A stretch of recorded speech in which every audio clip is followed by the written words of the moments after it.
Of course, I'd say most deserving are the two captains, Kevin Durant, LeBron James. I mean, LeBron James, I'm my perspective. I think he's the GOAT. Best player ever to play the game all around. Did the most with the least. So he's kind of showing it, this year with Anthony Davis being hurt most of the year. So I think he's definitely most deserving in the West. With the East, Mm. I got to go with Kevin Durant because he's been out for I don't know, over a year, year and a half. Yeah, With his Achilles injury, he came back. Is looking like probably the second best player in the league. I agree. Maybe arguably the best, and Mm. he's taken the Nets, to the top of the league, one of the top teams. So those are, I think, of the two most deserving people. They got it right with the captains. Exactly. I agree. Awesome. So, Berto, how do you feel? I feel the same way with him. Some of the reserves I think are like the most like deserving are Damian Lillard, Mm. our boy Julius Randle, Yeah, very underlooked.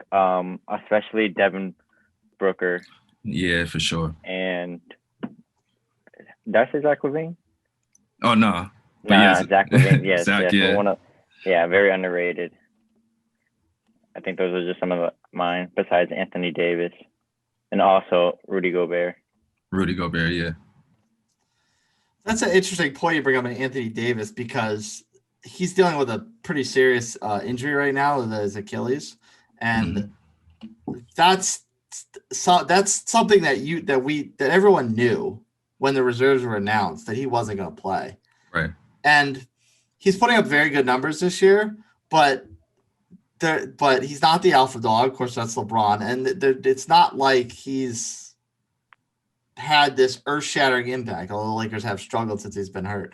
So, Mm. like to me, someone that isn't having this kind of, don't want to say historic, but this upper crust, upper echelon type of a season, and you also know he's not going to play. Why do you just legacy give him a spot on the team when Devin Booker, who is on the team now, he got his spot due to the injury, but you could have just put him on the roster to begin with and avoided the backlash when they announced the reserves. Why is Devin Booker on the team? Blah blah blah blah. Yeah. You think it was because just how it's formatted with the positions, possibly? That's always, yeah. Well, that is always the case, but the All Star game, especially the way they play in the All Star game, it's a little, it's not as position dominated, and I don't know if the reserves positions necessarily play a role in the reserve selection anyway because they're not, it's not adherent to a fan voting where you have to pick X amount of forwards, X amount of guards. That is far. I mean, you look at the rest of the roster, and you do have Gobert, you do have George, who isn't a big man, of course, but he is technically a forward still, and you have Mhm. Zion. So you've already got between Zion and Gobert, you already got two big bodies on the bench. Um, and that's of course in the with the way All Star games used to be with East versus West, which based on the pandemic and the social protocols and how they're laying out this game to happen with them having to change venues or something. I swear I heard, and maybe I just lost or mishearing something or reading bad information, but I swear they were just going to go simple in East versus West and not do the draft, which of course now they are. I realize they are doing the draft, but so even with knowing that, it shouldn't really be position based anyway because you don't know if the team's going to be less it's low on forwards or low on guards because you've also because so like we said, you've got Gobert and you've got Zion, and then you also factor Vucevic, Randall. Tatum can play a little bigger than what he is. Ben Simmons can play a little bigger than what he is. So it's not Yeah. like you're really low on guards. Plus, that's not even taking into account the starters. Embiid's a big guy. Giannis is a big guy. LeBron can play big. Joker's huge, So I don't know if it's so much position thing, but I just don't understand that mentality of just kind of gifting someone a spot that you know is not going to play. Right.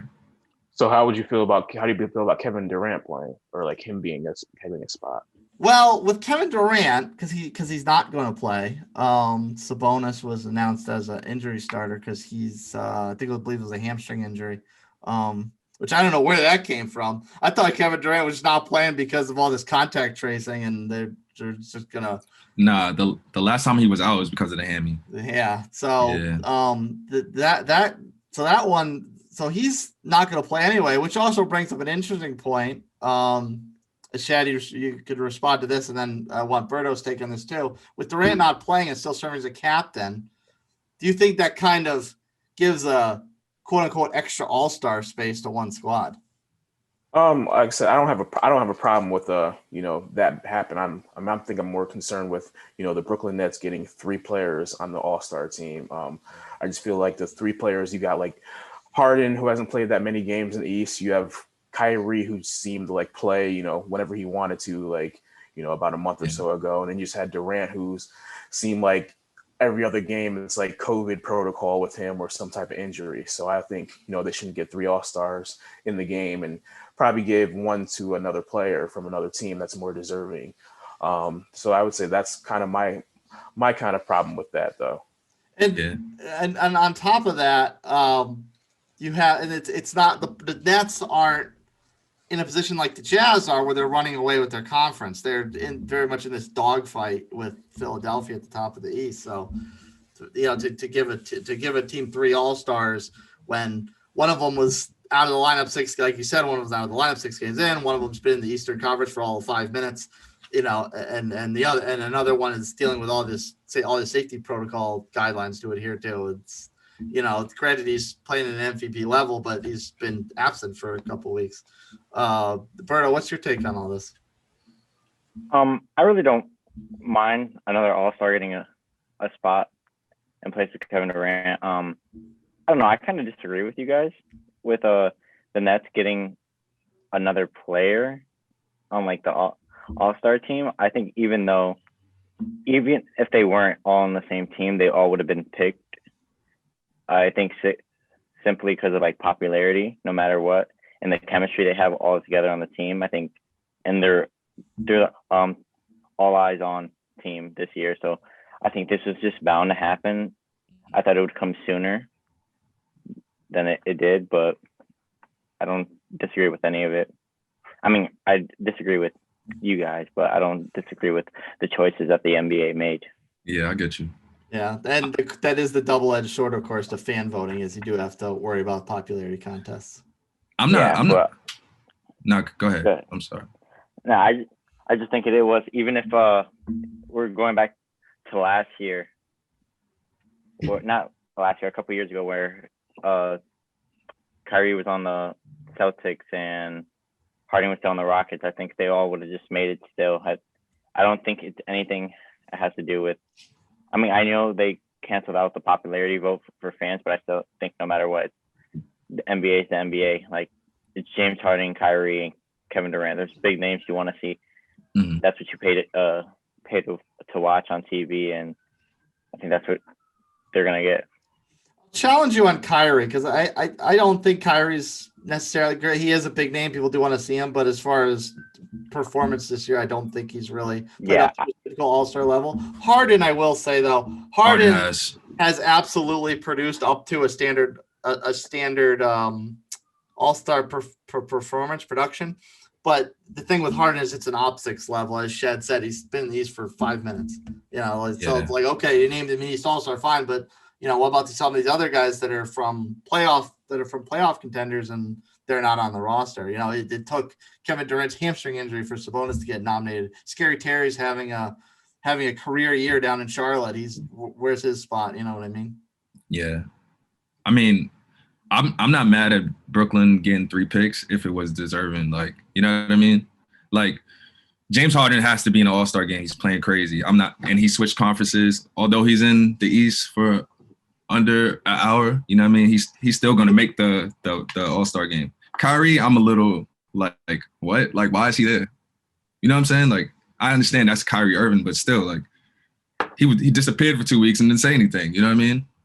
Like Shad said, he plays when he wants. Like, I don't think he deserves to be there over other players. It's about the earth being flat and whatever else he feels like is going on in the world. Is just, I don't know. I don't know if his mind is always on basketball. So give it to somebody who would just probably be, happy to be in the game and would play and, won't cause a headache to other people.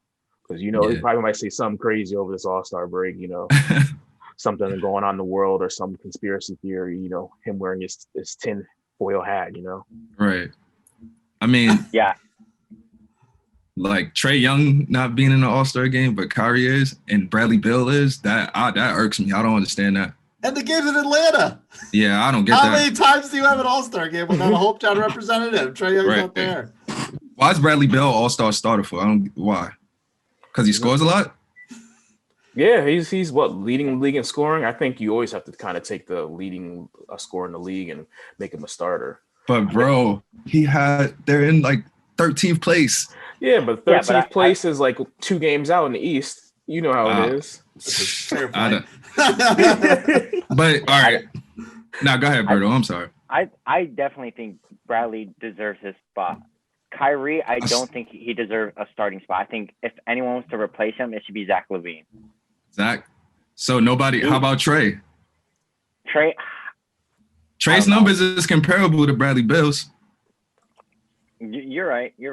Maybe that's who I would switch out for Kyrie. But I think Bradley Beal, he is doing outrageous amounts to put his team on top. He's not having the support he needs. Russell is not performing how he's not. So I don't think you can't compare him off the team. You just have to do him all as a player, because he's averaging a lot of points. He's trying to put his team up, and his team's not performing. So I don't think that should take anything away from him being an all-star.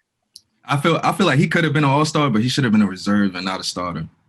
Because what precedent are we setting? Like, yeah, your team could be horrible, but since you score a lot of points, you're an all-star starter. What about the people who's producing and their teams are in the playoffs or number 1 or 1 through 5? Like, what about them? Like, we got players on what team is this? The Pacers that should be all-star in the All-Star game, and they're not even mentioned. Like, Sabonis had to be put in there as a reserve. As an injury reserve. As an injury reserve. Like, I don't know, man. Like, I think that Bradley Beal, that was like a slap in the face. I respect what he's doing, but we have to understand when LeBron, when he first came to the Lakers were horrible, and he still made the All-Star. So you can't compare it. Like, if you're gonna hate on Bradley for that, you gotta hate on LeBron for that. And I don't think it's fair. Even though LeBron is disgustingly like one of the greatest players of all time, like you just can't, like, if you're gonna talk like bad about one, you have to do it to others. That's why I think it's saying everybody. Fair. Yeah, everybody. That goes for everybody. Like, your team is terrible. You shouldn't be an all-star starter, regardless of what you're doing. To your point about LeBron, that year when they were terrible, that was on him. That was not on that. That team had talent. Brandon Ingram is an exceptional player. They had a lot of young talent. He just didn't want to play with them. Yeah, he didn't want to play with them. But I also think I do believe in a change of scenery, because when everyone dispersed, they're doing great. Like, their new environment, they all had a chip on their shoulder. So I don't think it necessarily was LeBron. I think just everybody wasn't performing at their level, like, because the environment we're in. And you got to understand, being a Laker is such a hard thing, because they have so much history. You have so much weight on your shoulder. So I feel like just a new change of scenery. Look at D'Lo. D'Lo went from being like we think he's a bust, to when he went to Brooklyn, he was outstanding. Yeah, he was. Yeah, and to answer your point about being a Laker and the pressure of that, being a Laker and then standing next to LeBron, like, it's a lot of pressure. So how do you feel about Luka being an all-star starter then? His team was pretty much terrible up until like probably the last week and a half or so. They were probably, 5 games with a 500 or so? Yeah. He's named an all-star starter. It go for him too. Nobody's exempt, bro. Like, so what are you saying? Like, you got to be like top like 3-4 in your conference to be a starter? Like, I don't know. No. You got to be a playoff team to be a starter. Absolutely. But I just feel like everything is like too close right now. Like, everybody's a playoff team except like, Minnesota. Minnesota, Detroit. Yeah. The Eastern Conference is just like a game or two away. The Knicks just went from 9th to 5th. Yeah. Not everybody though. Not the Wizards. Wizards aren't that far out either.